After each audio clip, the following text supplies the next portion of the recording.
For the last 20 years, I have felt like the Christmas season has become a whirlwind of activities. I mean, it just always starts to spin out of control, and it just seems to be going faster and faster as the year end approaches. We get caught up in doing all kinds of things. I find myself despising Christmas, to be honest, sometimes, because it's so busy, and I never seem to be able to relax.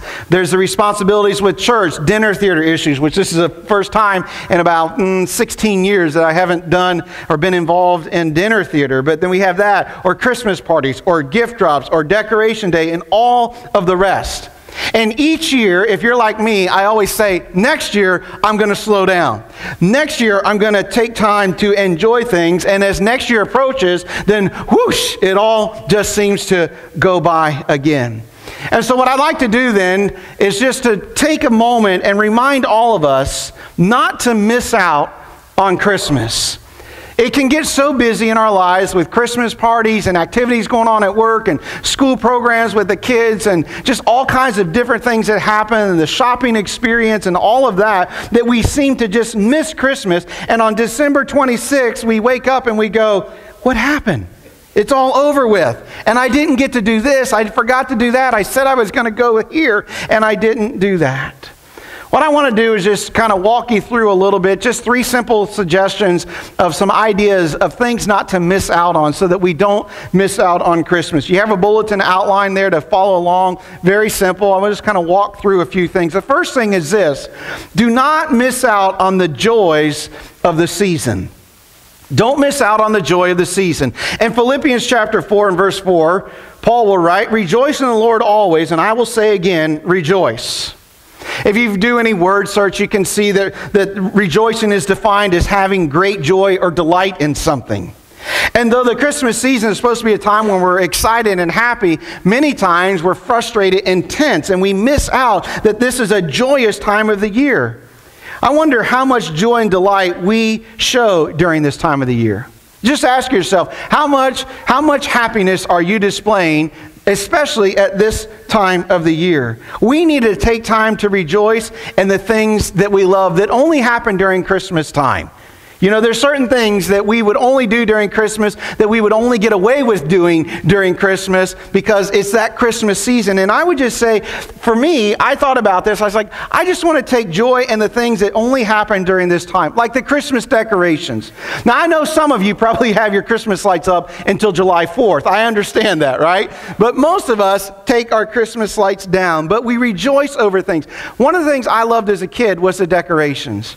One of the things that I remember very fondly growing up in my house was how my mom would decorate our home. We had a very large living room area, and so my mom would bring this tree in, and the tree was, sometimes we had a live tree. We just cut a tree down off of our property and put it in. One time it was so big, it almost did not go through the door, but Mom wanted a live tree, and it was like 16 feet tall. It was a big open, I'm not kidding, you think I'm lying. It really, really was. It was a big 2-story living room area, but she would always have this huge tree and decorate it, and there would be greenery. I remember there was always like this little snow, porcelain snow scene that she would make under the steps. And though as a teenager, I never said thank you. I never told her anything about it. But I remember coming home from the military one time, and she hadn't done anything with the house. And I'm like, what? Why'd I even come home? There's no Christmas stuff out. You know, I just remember that decoration. Maybe you like that. Maybe you're that kind of person. You like to put out all the Christmas stuff. You got your little snowman and you got your lights and all those different things. And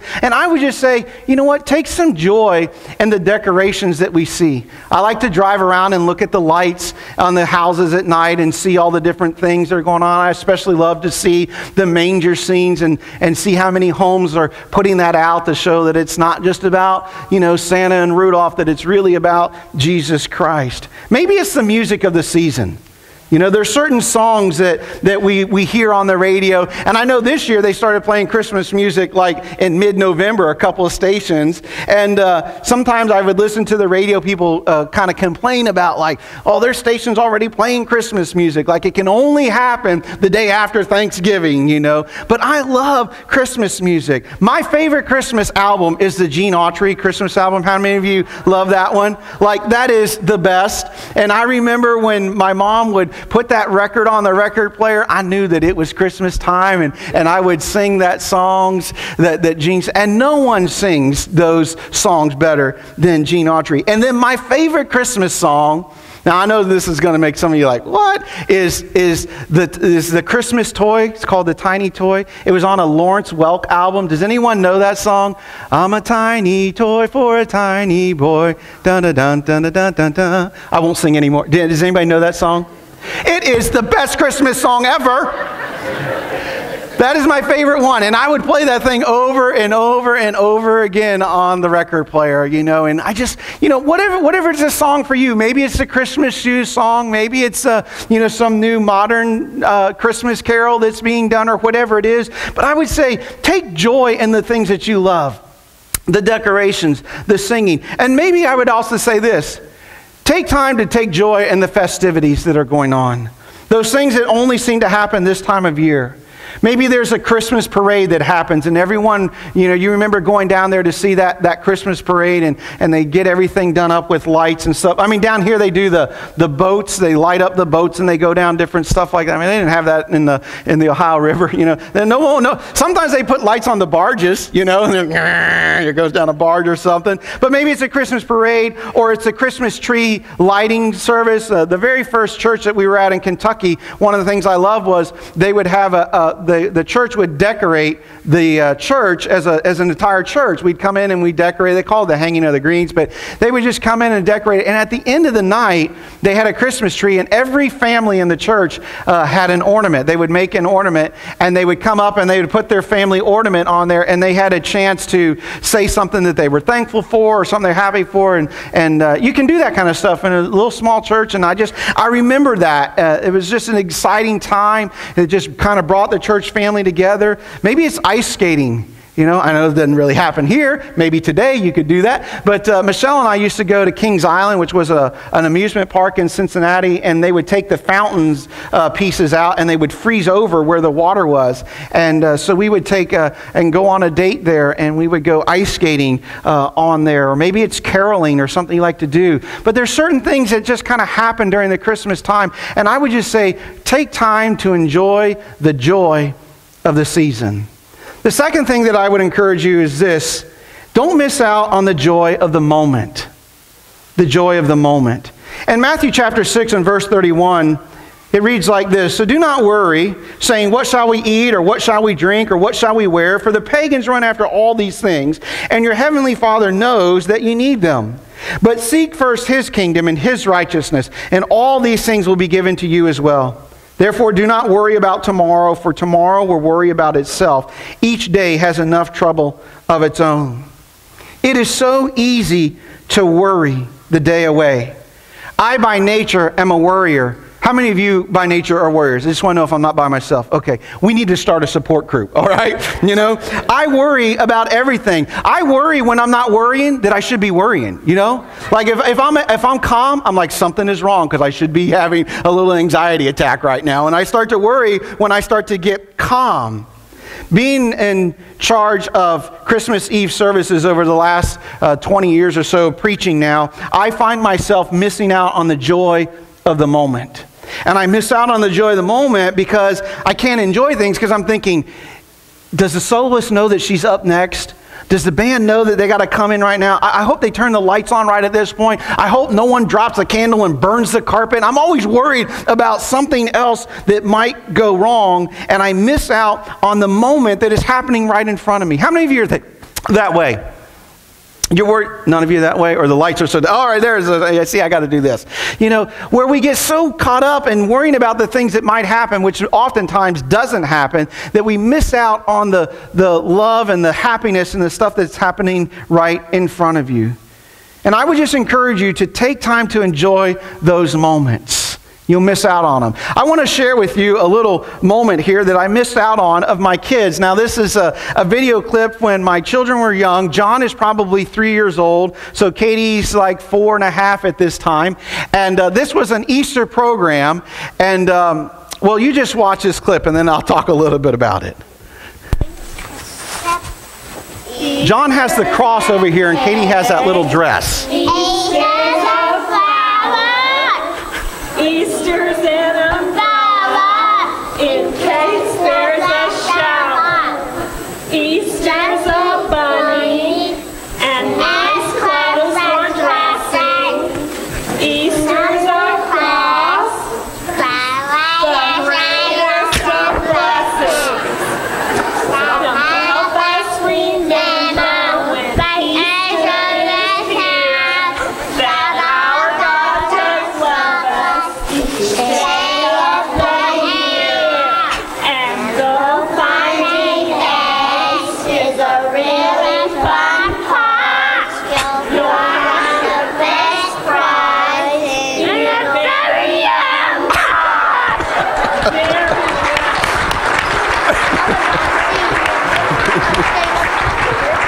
Yeah. I tell you, I mean, his mother was just coming out in him right there. You could just see her, right? I mean, you know. He went on to sing incredibly loud the rest of the thing, but just before that, when he got that cross, it became a sword to him. And I was sitting right in the front row, and so he had the cross, and he went out like this with it, and I said, "Stop!" And then he just looked at me and went, "Stop!" And it was like 4 times. It's like, I'm like, "I will come up there, son. I will spank you. I will take you off this stage. You know, I'm all these things." And he's just like, "Stop, stop." And then, I don't know what he's saying at the end, but he's just like, "Rah!" I'm like, "What is wrong with you, kid?" And my point is, I was so angry and so frustrated because I was worried about what all the people of the church would think. And they were just laughing at him, which it was like throwing raw meat to a dog, because they laughed and he was just... And what you don't see is right after that, he runs to the other side. Like he wants to get away from us and stuff like that. But it frustrated me because I wanted to watch both of my kids, and I missed out on watching Katie, who was very compliant and she always did the right thing, because I was always worried about what John was going to do. And now you know why I have gray hair, okay? Now you know why. He takes I think he takes after his grandparents. That's right over here. That's Michelle's side of the family right there, all right? So my point of that is this: don't miss out on the joy of the moment. You know, I mean, I got all worked up and I know I was frustrated, but like, you know, I look back on it now, did it really matter? You know, it didn't. And I would just say, if your kids are in a school program, enjoy it. Enjoy it. With all the little mistakes like that, maybe they're off on their singing, they forget their lines, you know, they knock on the door at the end and someone says, you know, "Hey, yeah, we got lots of room, come on in." You're like, "No, that's not the line. You're supposed to send them away, send them to the stable." And we think, and we get all worried about some things. But we need to not do that. We need to enjoy the joy of the moment.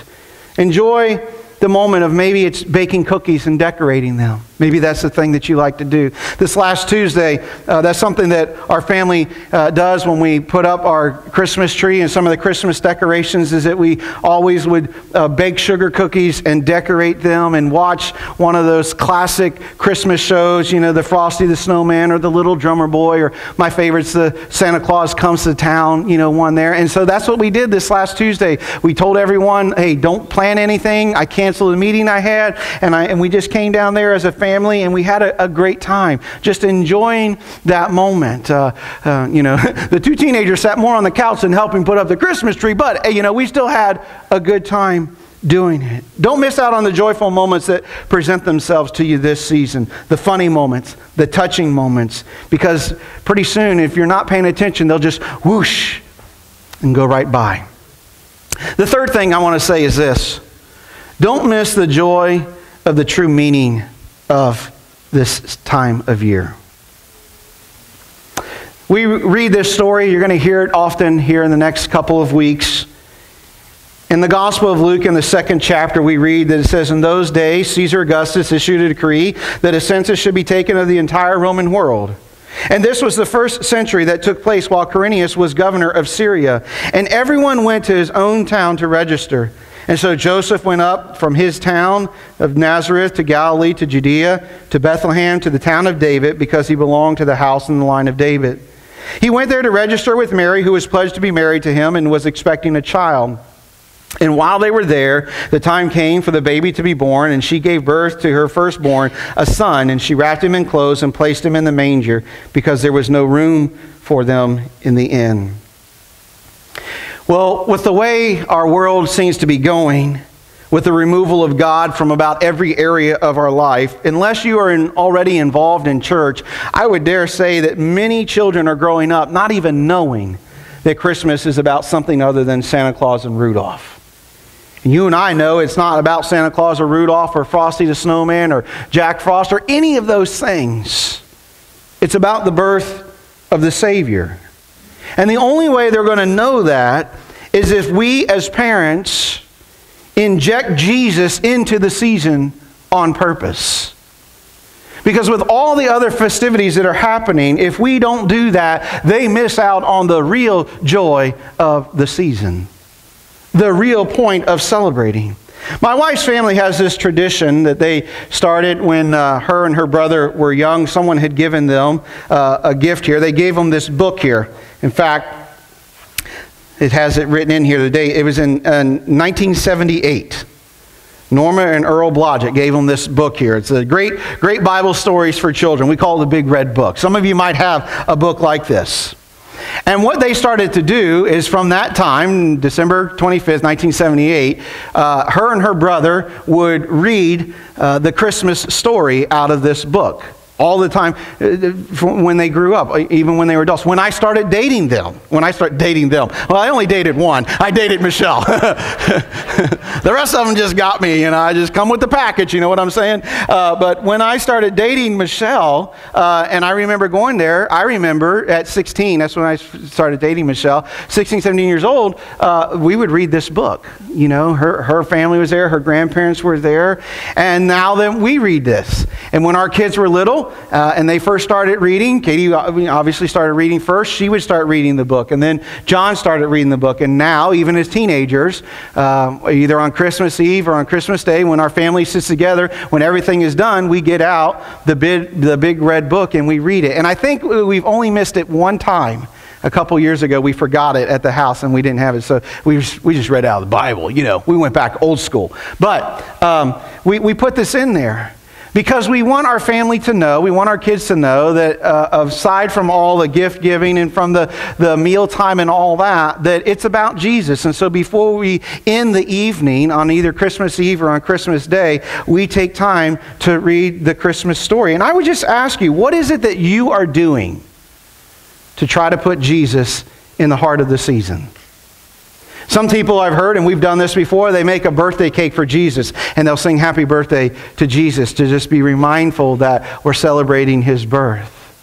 Or maybe it is you take and you buy some gifts for somebody and you talk about that Jesus gave to us freely and so we want to give to someone else freely. Maybe it's something like that. Moses tells the Israelites, he says, to teach the word of God when you lie down and when you rise up and when you're walking along the road, when you're in your leisure time and when you're at work. It's hard to teach our children, is it not? You have to find those teachable moments. And when you have that teachable moment like at Christmas time, don't waste it. Don't waste it.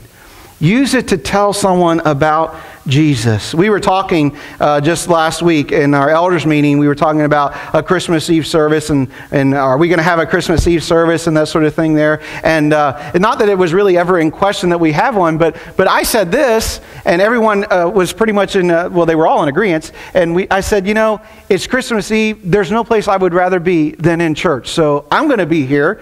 If we're going to have a Christmas Eve service, we're going to have, and they said, yeah, that's where I would be. I don't know where you would be on Christmas Eve. I know you could be with your family. I know you could be with some friends. But I like to be with my family and friends with my Lord. And so we're going to have a Christmas Eve service here. I know you're going to have church that Sunday morning because it's Christmas Eve Sunday morning. And we're going to worship God because that's his day. But then that night we're going to come back together again. And we're going to have a Christmas Eve service where we just enjoy and celebrate the time of the year. I would just encourage you. Don't let Christmas just whoosh on by. Enjoy the joy of the season. The things that just make you smile. That kind of lift your eyes a little bit from our world that seems out of control. There's enough negative stuff going on. All you got to do is watch the news for 5 minutes. Think about the things that are positive. And enjoy the joy of the moment. Live in the moment. I used to tell my brother Jim, who would always come and visit, and when he would visit, it was almost like he wouldn't visit. Some of you have family members like this, because he would be staring off into space. He would always be thinking about what he needed to do. Oh, I've got this phone call I got to make. I got a meeting next Tuesday. And finally, I told Jim one time, I said, just be wherever you are. Wherever you are, just be there. If you're here, then be here with us, and enjoy the joy of the moment that is in front of you. And I would say enjoy the real meaning of what Christmas is all about. The fact that you're here today tells me you love the Lord. And so I would just say then during this time of celebration, put Jesus in there. Make it a point to do something intentionally that says we are going to focus on God. Because if you don't do that, you'll be like Barney Fife. Whoosh! It was all over with. And you would have missed out on Christmas.